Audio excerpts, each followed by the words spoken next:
இந்த டெஸ்ட் வந்து பார்த்தீங்கன்னா லார்ட் ரிப்பன் பற்றி கொஸ்டின் கேட்டுக்கிறேன். அதில் the foundation of local self government in 1882, the appointment of Hunter education commission 1882.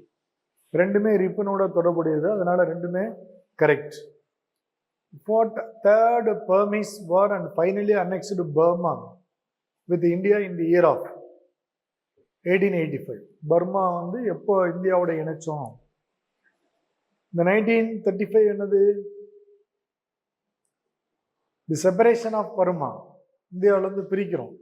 So 50 years, 50 வருஷம் இந்தியா வந்து பர்மாவோட இருந்திருக்கு. அதாவது பர்மா வந்து இந்தியாவோட இணைச்சிருந்துருக்கிறாங்க.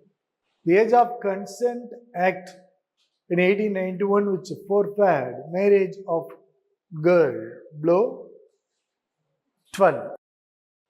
திருமண ஒப்புதல் வயது சட்டம் 1891 படி பெண்களின் எந்த வயது கீழ் திருமணம் செய்ய தடை விதிக்கப்பட்டதுன்னா 12.